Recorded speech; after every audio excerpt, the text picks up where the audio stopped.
서울에 올겨울 들어 첫 한파 경보가 내려진 가운데 출근길 강추위가 기승을 부리고 있습니다.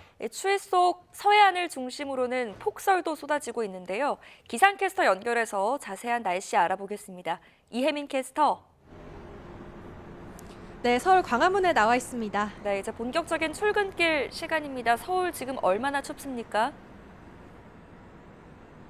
네, 현재 서울 기온은 영하 10.7도인데요. 찬바람 탓에 체감 온도는 무려 영하 17도에 달하고 있습니다. 이렇게 두껍게 옷을 껴입어도 찬바람이 고스란히 맞는 얼굴은 너무나도 시려운 날씨입니다. 지금 이른 출근길에 오른 시민들의 모습도 보이고 있는데요. 시민들도 보온용품과 따뜻한 겉옷을 입은 채 꽁꽁 싸매고 빠르게 걸음을 옮기고 있습니다.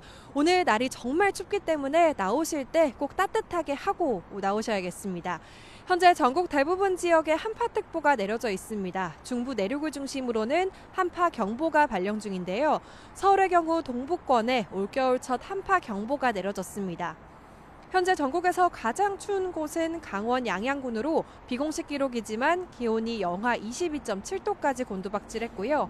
공식 기록으로는 현재 중부지방이 영하 10도 안팎, 남부지방은 영하 5도 안팎을 보이고 있습니다. 오늘은 한낮에도 서울이 체감 영하 12도에 머무는 등 종일 칼바람이 불겠습니다. 어제부터 서해안과 제주도를 중심으로는 폭설이 쏟아지고 있습니다. 레이더 영상을 보면 지금은 호남 서해안에 초록색의 강한 눈구름이 지나고 있는데요. 현재 이 지역으로 대설특보가 내려진 가운데 오늘 서해안과 제주도에는 시간당 1에서 3cm의 강한 눈이 집중되겠습니다. 눈은 모레 오전까지 길게 이어집니다. 그 사이 제주 산간에는 40cm 이상, 전북에 30cm 이상, 그 밖에 호남과 충남 지역에도 15cm 안팎의 폭설이 쏟아지겠습니다. 특히 내일 새벽부터는 눈발이 더욱 강해질 것으로 보이니까요. 시설물 붕괴와 차량 고립을 조심하셔야겠습니다. 강한 찬바람 속에 해안가를 중심으로는 강풍특보가 발령 중입니다. 간판 등 날아갈 수 있는 시설물은 다시 한번 점검하시는 게 좋겠습니다. 지금까지 광화문에서 YTN 이혜민입니다.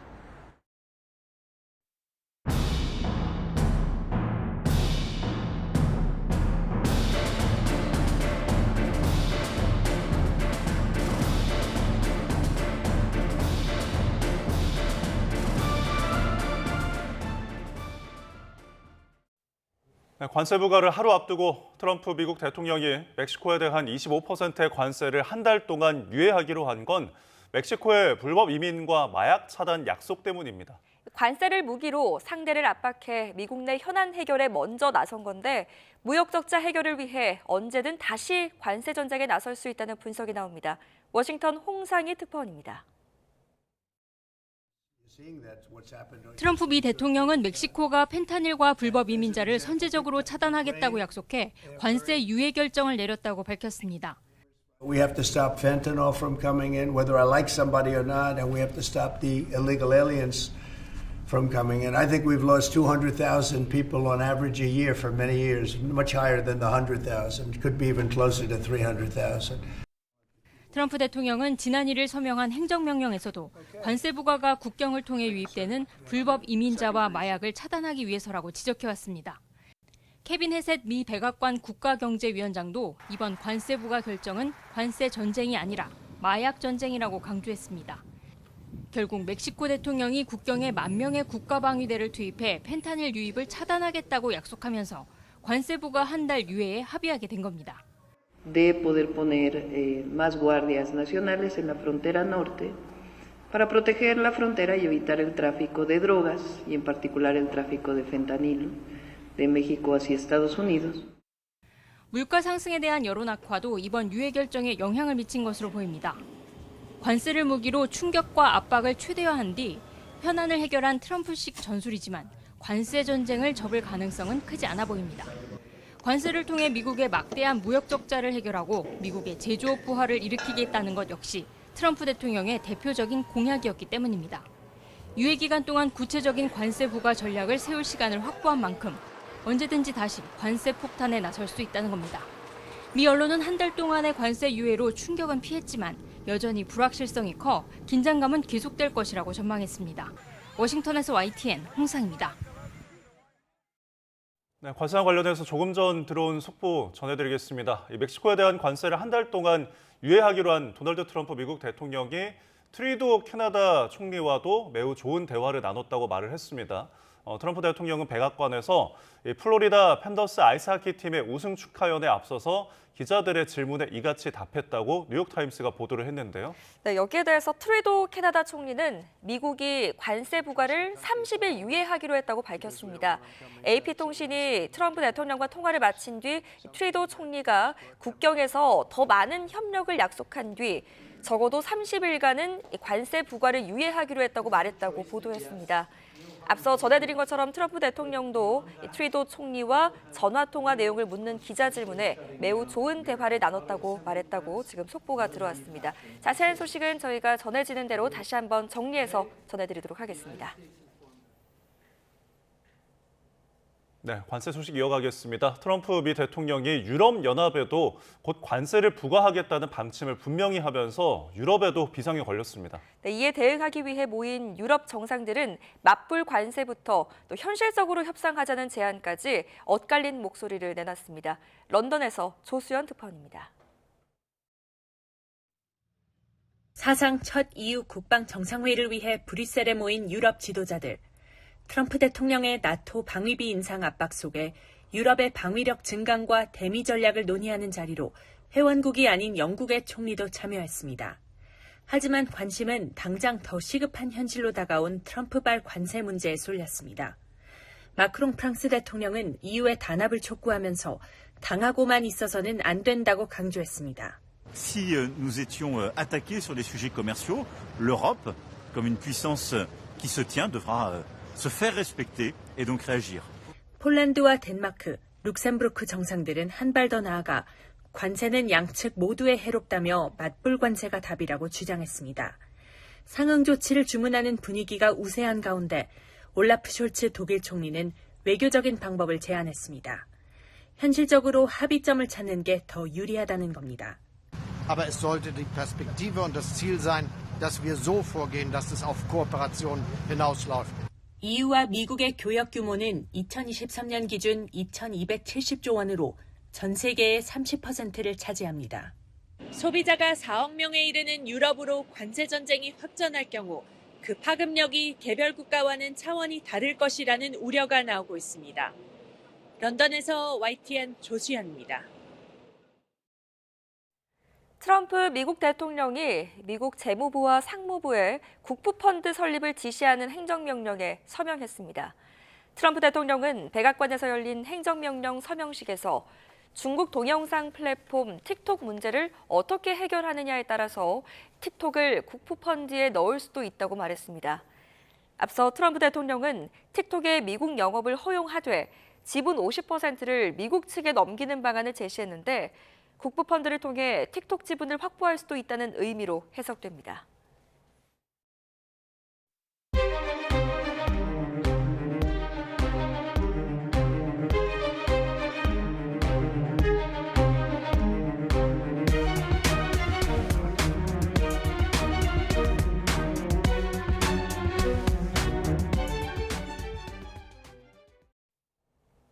윤석열 대통령의 내란 우두머리 혐의 공소장에 군과 경찰을 동원해서 국회와 중앙선관위를 통제하는 구체적인 정황이 담겼습니다. 윤 대통령의 형사재판은 이달 말에 시작하는데 폭동행위 입증을 두고 치열한 공방이 예상됩니다. 신지원 기자입니다.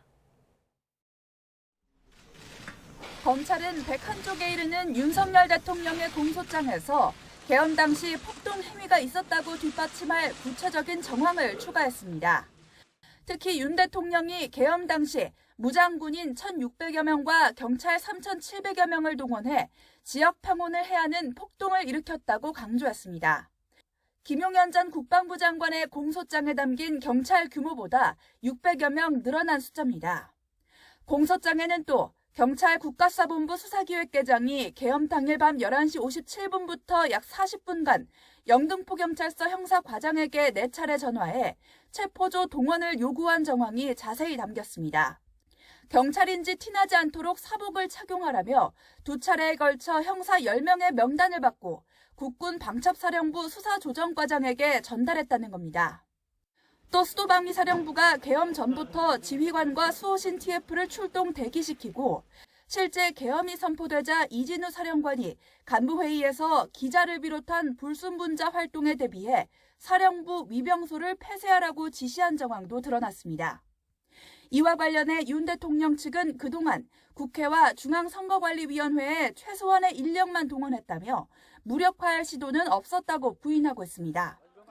윤 대통령의 내란 우두머리 혐의 재판은 오는 20일 서울중앙지방법원에서 시작하는데 계엄 당시 동원된 군경 규모와 구체적인 활동 내용 등 내란 혐의 입증을 두고 치열한 법정 공방이 펼쳐질 전망입니다.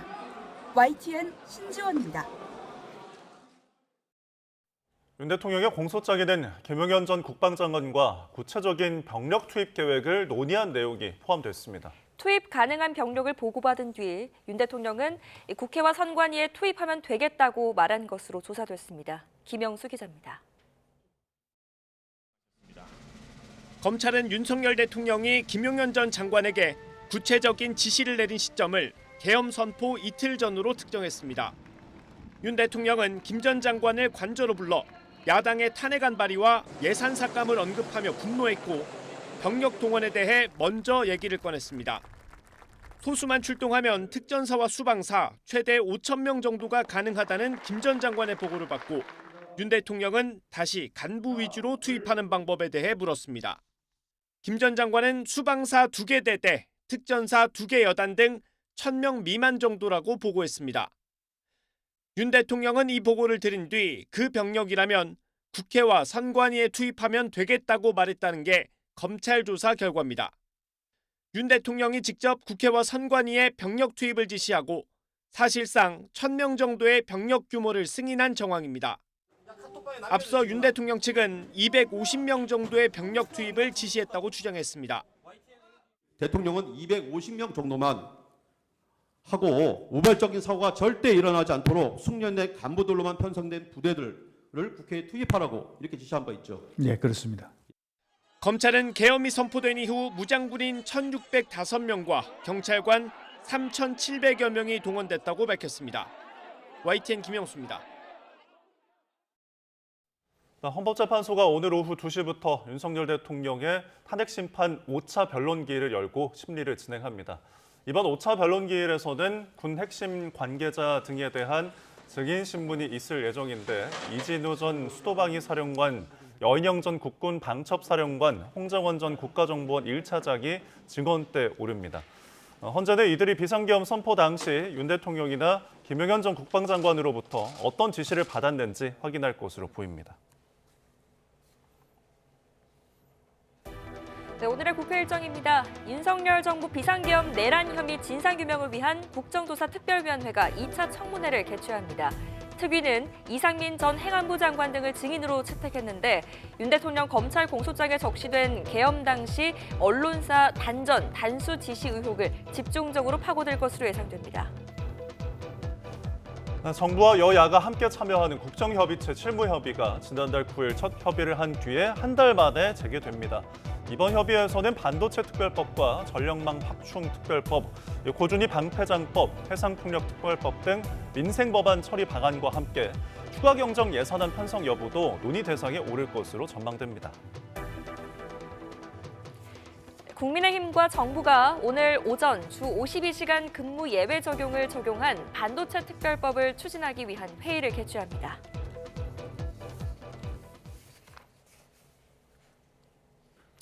네, 오늘 윤석열 대통령의 전해드린 대로 대통령 탄핵 심판 5차 변론기일이 있습니다. 네, 공소장 속에 담긴 증인들, 또 이 자리에서 새로운 증언들을 내놓을지가 관심입니다.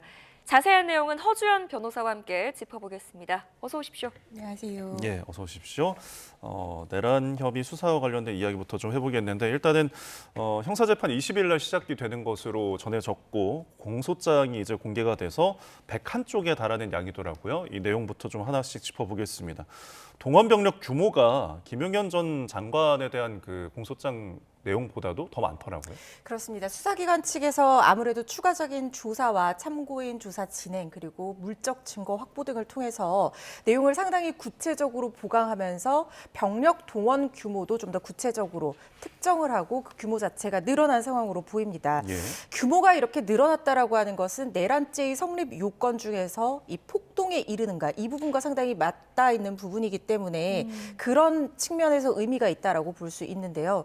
지금 무장군인 1,600여 명과 경찰 3,700명을 동원을 했다라고 하는 그런 내용이 적시가 되어 있습니다. 네. 내란죄의 성립 요건을 이제는 많이들 아시겠지만 다시 한번 구체적으로 간략하게 짚어드린다고 하면 국헌 문란의 목적으로 폭동을 일으켜야 됩니다. 구체적으로 국헌 문란의 목적이라는 것은 어떤 것을 의미하냐면 헌법에 의해서 설립된 국가 기능의 기능을 마비시키거나 강압으로 전복시키려는 시도가 있었어야 됨이 입증이 돼야 되는 것이고요. 예.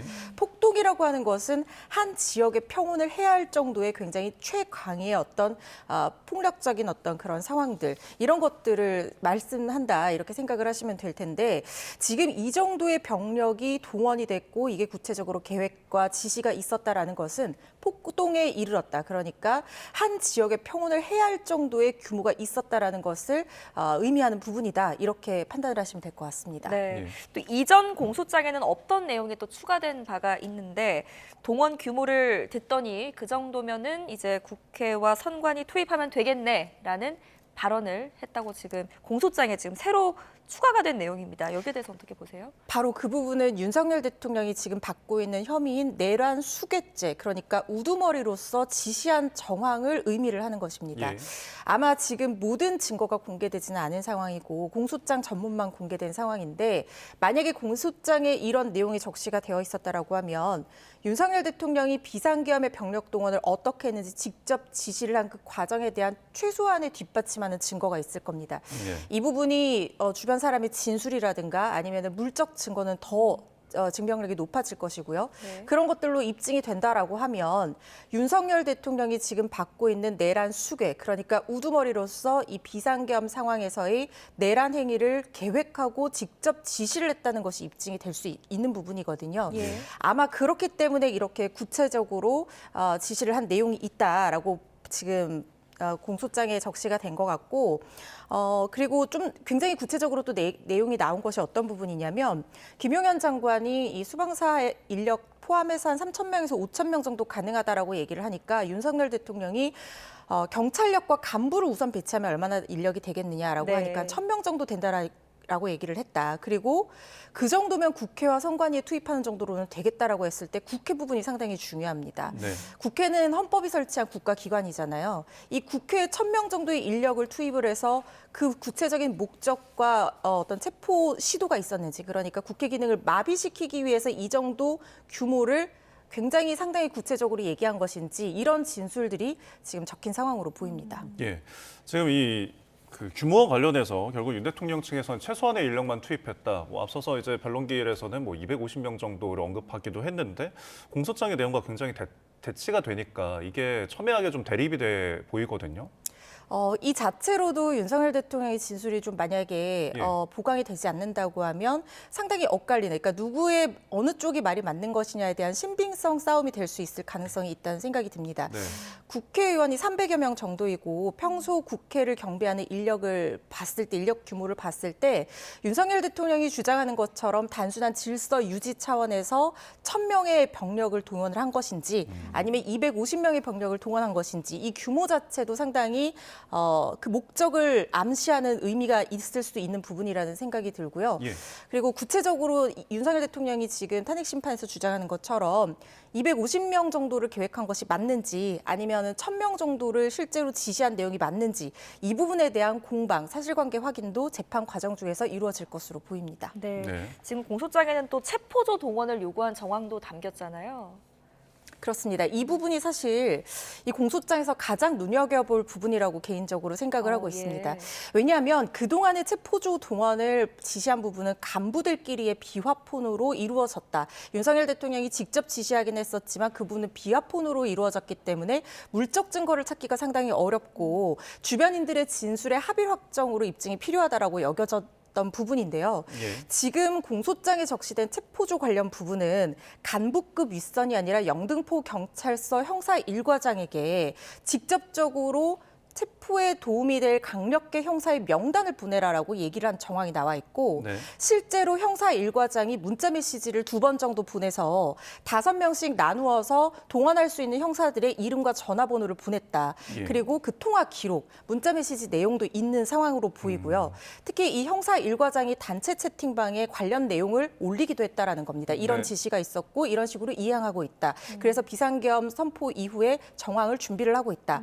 이런 내용들이 물적 증거로 뒷받침이 된다라고 하면 이 관계자들의 진술이나 이런 것들은 상당히 설득력을 가질 수가 있고 신빙성이 높아질 수 있는 부분이거든요. 예. 그동안은 물적 증거가 찾기를 어렵다 이렇게 여겨지던 부분이 어느 정도 실무진에게까지 전달되면서 실제로 물적 증거가 나온다라고 하면 이 부분에 대해서는 체포조에 대한 어떤 입증력이 굉장히 강해지는 상황이다 이렇게 보셔야 될 것 같습니다. 예, 저희가 내란죄와 관련된 공소장 내용들 하나하나 짚어보고 있는데 언론사에 대한 단전 단수 지시도 담겼잖아요. 맞습니다. 이 부분은 어떤 부분과 가장 밀접하게 맞닿아 있는 부분이냐면 예. 윤석열 대통령 측에서는 경고성 계엄이다 이렇게 주장을 하고 있는 상황입니다. 그렇죠. 그런데 헌법에 따르면 만약에 적법하고 정당한 비상계엄이 선포가 된다라고 하면 언론사에 대한 어떤 언론 출판의 자유를 일정 부분 제한할 수 있는 근거가 있습니다. 예. 만약에 지금 언론사에 대한 단전 단수 지시가 있었던 것이 사실로 확인이 된다라고 하면 이 부분은 단순 경고성 계엄이 아니라 굉장히 구체적으로 계획이 됐고 예. 그 이후에 상당한 기간 이 계엄 상황을 이어갈 것을 예정하고 있었다 이렇게 볼 여지가 있는 부분입니다. 특히 지금 단전 단수 지시가 있는 그 정황을 살펴보면 이상민 전 장관이 이 윤석열 대통령 에게 이 집무실에서 만난 상황에서 비상계엄 선포 전에 이런 지시를 받았고 그 이후에 어떤 식으로 각 부처 장관들 그러니까 국무위원들이 필요한 조치를 취할 것인지에 대한 문서까지 출력해서 준비를 했다. 그 네. 내용 중에 일환이 언론사에 대한 단전 단수 지시였다. 이런 얘기들이 공소장에 적시가 되어 있거든요. 이런 부분은 비상계엄이 단순히 짧은 기간 안에 준비가 된 것이 아니라 상당히 길게 계획하고 준비되어 있을 가능성을 시사할 수 있는 부분이고 그리고 나서 이후에 상당히 오랜 기간 지속될 것을 예정하고 있었다. 이렇게 볼 수 있는 부분이어서 윤석열 대통령 측에서 국헌문란의 목적 없이 비경고성으로 계엄을 발령한 것이다라는 진술과는 배치되는 부분이라 할 것이어서 네. 이 부분에 대한 공방도 주목이 됩니다. 네, 결국에는 지금 공소장에 적힌 이 부분은 이상민 전 행안부 장관이 주장해왔던 내용과는 또 배치되는 상황 아닙니까? 그렇다면 또 수사를 해야 할 텐데 관련 수사가 또 경찰로 이첩이 됐습니다. 어떤 이유에서일까요? 일단 지금 이상민 전 장관이 공수처에서 수사를 받을 때의 혐의는 공수처가 직접적으로 수사를 개시할 수 있는 범죄인 직권 남용 혐의였습니다. 네. 물론 내란죄에서 중요 임무 종사자로서 혐의를 받게 될 가능성이 상당히 농후하기는 하지만 수사라는 것을 진행을 해봐야지 내란죄에 대한 어떤 국헌문란의 목적이라든가 내란죄의 고의를 같이 공유하는 상황에서 가담을 했는지를 확인을 할 수가 있기 때문에 예. 공수처에서 일단 보수적으로 보고 직접 수사 개시권이 있는 직권 남용 혐의로 먼저 수사를 하고 있었던 상황으로 보이는데 네.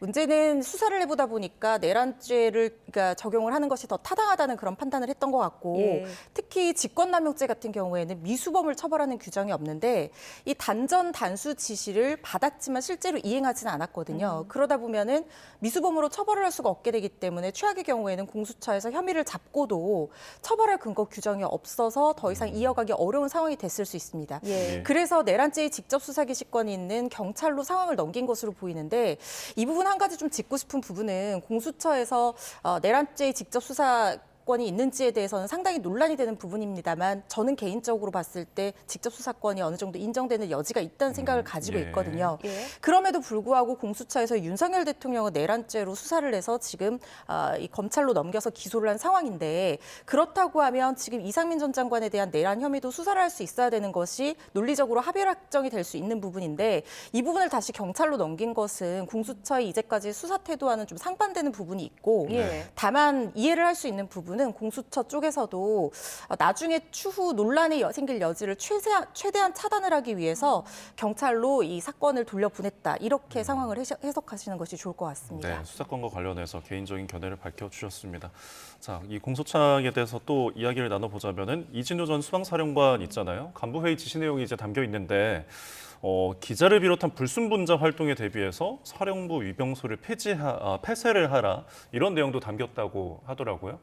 그렇습니다. 이진우 수방사령관 같은 경우에는 계엄 선포 전후로 무기를 휴대하고 기자 활동에 대비해서 위병소 폐쇄를 지시를 했다. 이렇게 지금 공소장에 적시가 되어 있고 알려지고 있는 사람이거든요.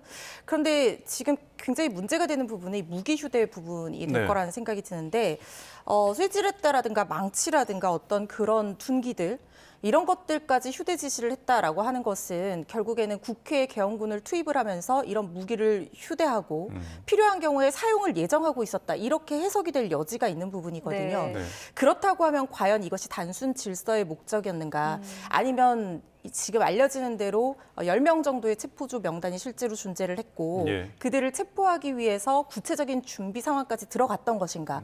이 부분에 대해서 공방이 예상되는 부분이고 이게 입증이 된다라고 하면 앞서 말씀드린 체포조 관련한 어떤 물증과 함께 그쪽 진술의 신빙성이 그러니까 윤석열 대통령 측의 불리한 쪽의 진술의 신빙성이 상당히 높아지게 될 여지가 있는 상황이다. 이렇게 말씀드려야 될 것 같습니다. 알겠습니다. 네.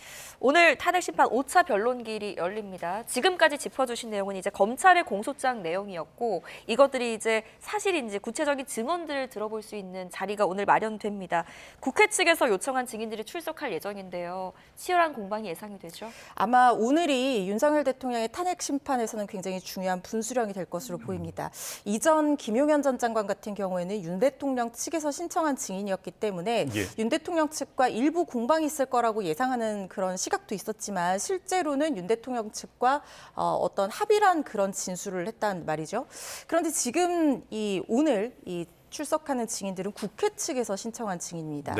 이진우 전 수방사령관 같은 경우에는 말씀드린 것처럼 계엄군을 보낸 사람이고 4명이서 1명이 끌어내라라는 지시를 직접 받았다라고 알려지는 인물이고 여인영 전 방첩사령관 같은 경우에는 사실상 굉장히 깊게 비상계엄에 관련 있는 인물인데다가 실제로 이 체포조를 10명 정도 명단을 받았다라고 지금 알려지고 있는 인물이고 홍장원 국정원 1차장 같은 경우에는 싹 다 정리해라 이런 발언을 직접 들었다라고 처음 폭로한 것으로 알려진 인사이고 본인 스스로 그 지시가 타당하지 않다고 여기서 거부했다라고 얘기를 한 사람입니다. 이 진술이 김용현 전 장관의 공소장에도 적혀 있는 부분과 동일한 부분이거든요.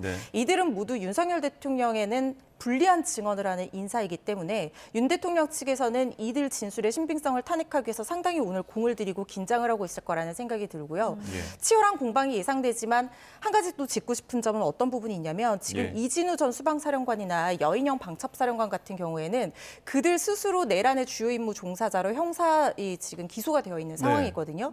그렇기 때문에 자신이 형사처벌을 받을 우려가 있다는 이유로 증언을 거부할 가능성도 배제를 할 수가 없습니다. 이 부분은 증언 거부를 할지 아니면 실제로 첨예한 공방으로 다툴지 이 부분은 오늘 재판을 좀 지켜봐야 될 것 같다는 생각이 듭니다. 오늘 증인신문에서 새로운 증언들이 나올지도 지켜보도록 하겠고 윤 대통령에서 어쨌든 이들의 진술과 계속 대립이 되다 보니까 이 어떤 증언들을 깨려고 좀 노력을 할 것이라고 관측이 되어 보이는데 그러면 김영현 전 국방장관 때처럼 직접 신문에 나설 가능성이 있을까요? 윤석열 대통령의 기존의 태도라든가 지금 구치소에 있으면서도 직접 출석해서 변소하겠다는 의지를 굉장히 강하게 보이는 만큼 저는 직접 신문할 가능성이 더 높다 이렇게 전망을 하고 있습니다. 특히 말씀드린 것처럼 오늘은 윤석열 대통령의 어떤 그 혐의에 굉장히 불리한 진술을 하는 증인들의 출석이 예정이 되어 있고 순서는 아마 국회 측이 신청했기 때문에 국회 측에서 주신문을 하고 윤 대통령 측에서 반대신문을 하는 형태로 이어질 텐데 반대신문을 하면서는 주신문의 증언의 신빙성이라든가 구체적인 사실관계라든가 지금 특히 윤석열 대통령이 체포 지시를 한 것이 아니라 질서 유지를 하기 위한 것이었다. 그리고 어떤 비상계엄 선포 자체에 대한 합헌성을 주장하면서 거기 질서에 반하는 인물들에 대해서 동정을 살펴라. 이런 식의 지시를 한 것이었는데 그때 썼던 정확한 용어라든가 전달받은 경위라든가 이런 것들에 대해서 사실관계를 확인하고 엇갈리는 부분이라든가 기억에 반하는 부분 이런 것들에 대해서 짚어낼 가능성이 상당히 높은 부분이거든요. 네. 그런 상황에서 윤석열 대통령이 직접 본인이 지시를 한 인물이기 때문에 아마 상황을 가장 잘 알고 있는 인물일 겁니다. 네. 그래서 적극적으로 공방을 펼치면서 반대 신문에 참여할 가능성이 높다고 보고 있습니다. 예, 지금 윤 대통령과 증인들과의 관계를 또 고려해서 국회 측에서는 가림막을 설치를 요청하기도 했는데 헌재 측에서는 이게 변론기를 들어가 봐야 알 수 있다라는 입장입니다. 이게 가림막 설치 여부는 어떻게 좀 전망을 하십니까? 가림막 설치가 필요할 수도 있습니다. 왜냐하면 국회 측이 신청한 증인인데다가 윤석열 대통령이 아직까지 현직 대통령 신분을 유지를 하고 있는 상황이기 때문에 자신에게 불리한 진술을 하는 증인들에게 어떤 위력적인 행사를 할 수 있을 가능성을 배제할 수 없다. 이렇게 재판부에 판단할 여지도 있지만 제 개인적인 판단으로는 가림막 설치가 굳이 필요하지 않다고 판단할 가능성이 높다는 생각이 듭니다. 네. 특히 가림막 설치라는 것은 원칙이 아니라 예외적으로 성범죄 피해자들의 어떤 진술이라든가 그 증인이 위축될 우려가 상당히 높은 경우에 굉장히 예외적으로 인정이 되는 조치이거든요. 예.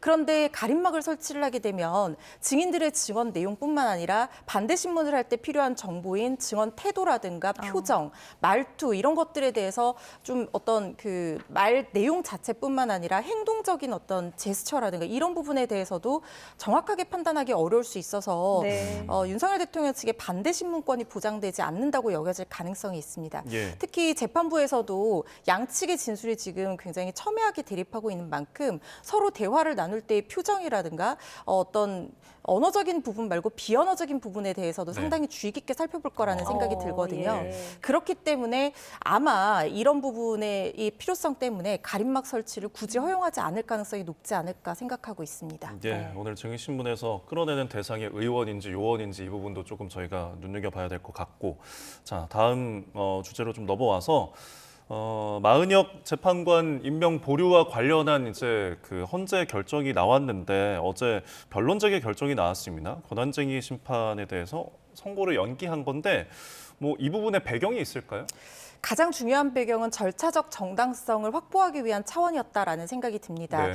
물론 헌법재판소에서 진행하는 권한쟁의 심판 같은 경우에 일반적인 재판처럼 여러 번 변론기를 잡는 경우보다는 한두 차례에 그치는 경우들도 있을 수 있고 특히 헌법재판 같은 경우에는 재판부의 직권이 상당히 폭넓게 인정이 되는, 재량이 폭넓게 인정이 되는 그런 재판입니다. 특히 절차적인 진행에 있어서 그렇거든요. 예. 그래서 재판부가 판단했을 때 한 번의 변론기일로도 충분히 심리가 됐다라고 판단을 한다고 하면 그 부분에 대해서는 변론 재개 신청을 받아들이지 않을 여지도 있었습니다.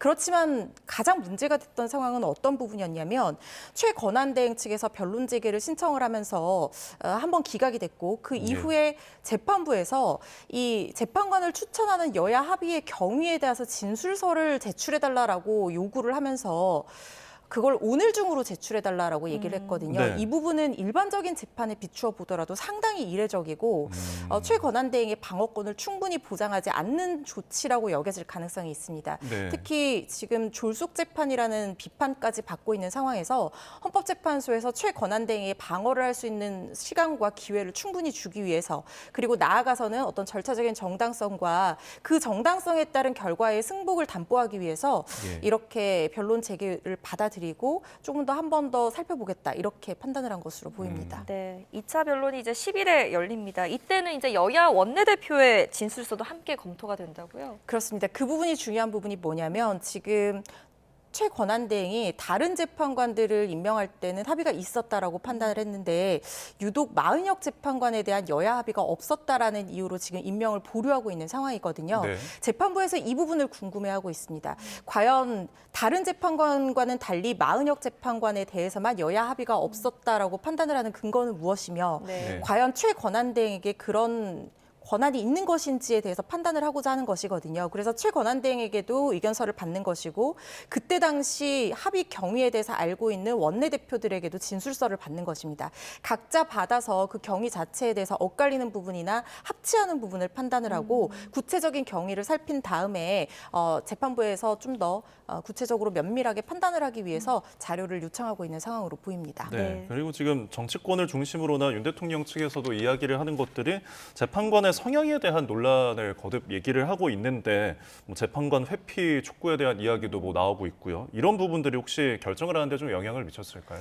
사실 헌법재판소의 재판은 재판관의 성향 같은 것들을 굉장히 많이 사람들이 생각을 합니다. 왜냐하면 헌법재판소의 재판을 일반적인 법원에서 진행하는 재판과는 달리 우리가 어떤 이념적인 어떤 주제라든가 어떤 그 가치관의 문제 이런 것들이 굉장히 중요한 판단 요소로 되는 사건들이 많습니다. 예를 들어서 양심적 병역 거부 사건이라든가 환경 문제에 대한 사건이라든가 이런 것들이 물론 헌법과 법률 하에서 결정이 되는 부분이기는 하지만 그 헌법과 법률이라는 것도 시대적인 어떤 정의가 바뀌면은 어느 정도는 달리 적용될 여지도 있는 부분이거든요.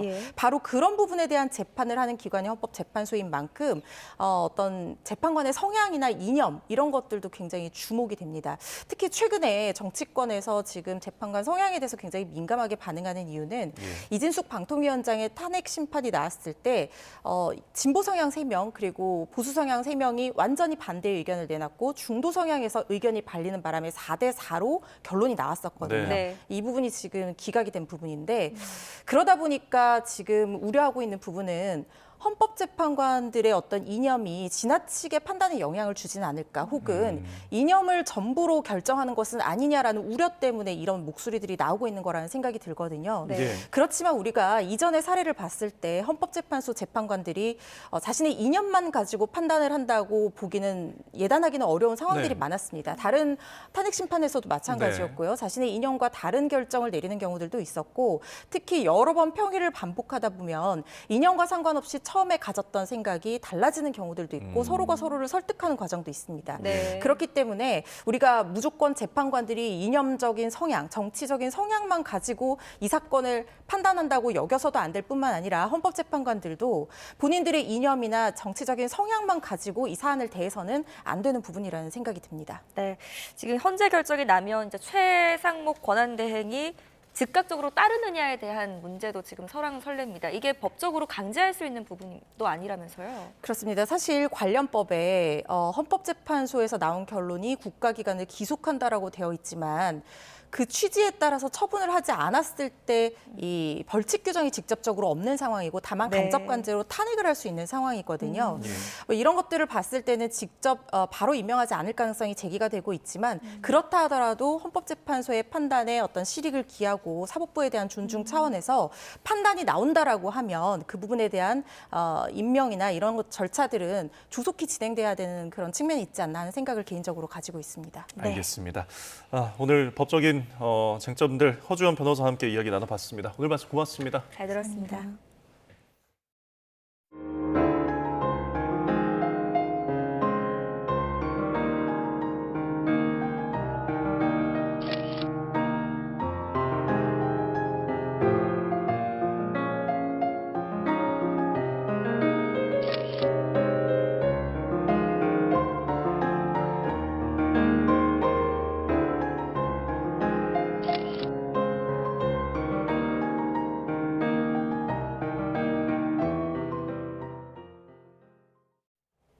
경기 안성에 있는 사찰에서 화재가 발생해서 대웅전이 소실됐습니다. 또 제주 성산항과 타이완 인근 해상에서는 우리 선박들의 사고도 잇따랐습니다. 밤사이 사고 소식 윤동성 기자가 취재했습니다. 시뻘건 불길이 순식간에 사찰 건물을 집어삼킬 듯 번집니다. 연기가 쉴 새 없이 뿜어져 나오고 산모퉁이까지 화염이 솟구칩니다. 경기 안성시에 있는 법계사에서 불이 난 건 어제 저녁 8시 10분쯤. 소방당국은 한때 관할 소방서 인력과 장비가 모두 출동하는 대응 1단계를 발령했고 2시간 50여 분 만에 불을 껐습니다. 이 불로 인명피해는 없었지만 대웅전 건물 1개 동이 완전히 탔습니다. 사찰에는 경기도 문화재 자료로 지정된 불화 2점이 있었지만 다른 건물에 보관돼 있어 토시를 피했습니다. 소방당국은 사찰 관계자 등을 통해 정확한 화재 원인을 밝힐 계획입니다. 오늘 새벽 2시 20분쯤 강원도 철원군에 있는 주택에서도 불이 났지만 인명피해는 없었습니다. 소방당국은 전기적 요인으로 불이 난 것으로 보고 정확한 화재 원인을 조사하고 있습니다. 풍랑특보가 내려진 가운데 제주 성산항에선 출항하던 1581톤급 화물선이 방파제에 부딪히는 사고가 났습니다. 이 선박에는 9명이 타고 있었지만 다친 사람은 없었습니다. 해경은 선장을 상대로 음주운항 여부 등 사고 경위를 조사하고 있습니다. 타이완 인근 해상에선 선원 10명을 태운 48톤급 우리어선이 전복됐습니다. 인근에서 조업 중인 선박들이 승선원들을 모두 구조해 인명피해는 없었습니다. 해경은 사고 해역으로 경비 함정을 급파했습니다. YTN 윤웅성입니다. 충북에서 가장 추운 지역 가운데 한 곳인 제천에서 아열대 식물을 볼 수 있는 장소가 있습니다. 200여 종의 식물들이 자라는 스마트 온실인데요. 한겨울에도 관람객들의 발길이 이어지고 또 기후변화에 대응하기 위한 대체식물 연구 장소로도 활용되고 있습니다. 김기수 기자입니다. 충북 제천에 있는 스마트 온실입니다. 국내에서 쉽게 볼 수 없는 커피와 두리안 등 아열대 식물 열매가 매달려 있습니다. 온실에서 자라는 아열대 식물만 170여 종. 이곳 스마트 온실은 한겨울에도 15도에서 22도의 실내 온도를 유지하고 있습니다. 한겨울이지만 따뜻한 실내 온도에 이곳을 찾는 관람객만 하루 200명이 넘습니다. 제천의 아열대 식물관, 그래서 한번 들어와 봤어요, 우연히. 들어왔는데 정말 저보다 키도 엄청 큰 나무들도 굉장히 많고 새들도 있고. 또 관람객들은 이곳에서 자연에서만 만끽할 수 있는 힐링도 경험합니다. 유리 온실을 만들어놔서 들어왔을 때 피톤치드, 음이온 이게 충분히 느껴지죠. 너무 따뜻하기도 하고 또 편안하게 시각적인 힐링을. 제천 스마트 온실은 수족관에서 기르는 열대어의 배설물을 식물 영양분으로 사용하는 농법도 선보이고 있습니다. 단순히 시민들이 찾아오는 관광 장소를 넘어 앞으로의 기후변화에 대비한 대체작물 연구 장소로도 활용되는 점이 특징입니다. 실제로 여기서 재배되고 있는 작물들 중에서 어떤 작물이 제천시에서 실제로 고소득을 낼 수 있을지 계속 연구하는 공간으로 사용되고 있습니다. 한겨울 스마트 아열대 온실이 시민들에게 휴식 공간 제공과 함께 미래 세대 대체 작물을 준비하는 곳으로 주목받고 있습니다. YTN 김기수입니다.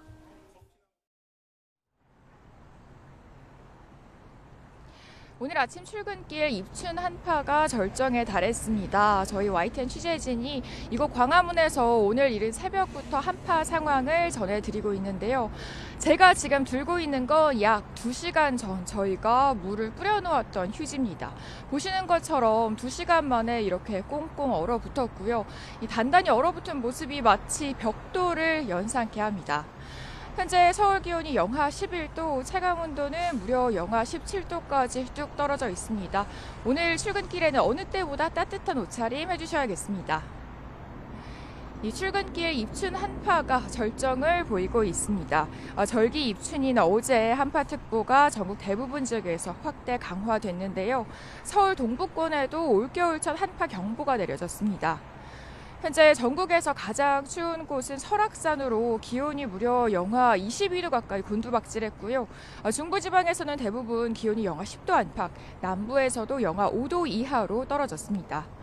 찬바람은 오늘 종일 계속되겠습니다. 한낮에도 서울 기온이 영하 6도, 체감온도는 영하 12도에 머물겠고요. 그 밖에 내륙에서도 체감온도는 영하 10도 안팎에 머물겠습니다. 이처럼 강력한 한기가 서해를 지나면서 서해안과 제주도에는 폭설구름이 만들어졌습니다. 전북에는 이미 눈이 20cm 가까이 새로 쌓인 곳이 있는 가운데 지금도 대설특보가 내려진 호남 서해안과 제주도를 중심으로 강한 눈이 집중되고 있는데요. 앞으로 눈발은 계속해서 굵어지겠습니다. 모레까지 제주 산간의 많게는 40cm 이상, 전북에 최고 30cm 이상, 그 밖에 전남과 충남에도 15cm 이상의 폭설이 쏟아지겠습니다. 이 무너질 수 있는 시설물에 주의해 주셔야겠고요. 많은 눈에 차량이 고립될 위험성이 큰 만큼 교통정보도 잘 확인해 주셔야겠습니다. 오늘 전국적으로 바람이 무척 강하게 불고 있습니다. 특히 해안가를 중심으로는 강풍특보가 또 전 해상에는 풍랑특보가 내려져 있는데요. 날아갈 수 있는 시설물은 단단히 고정해 주셔야겠고요. 특히 항해나 조업을 하는 선박은 안전에 각별한 주의가 필요하겠습니다. 지금까지 서울 광화문에서 YTN 고은재입니다. 이상으로 뉴스타트를 마칩니다. 시청해 주셔서 고맙습니다.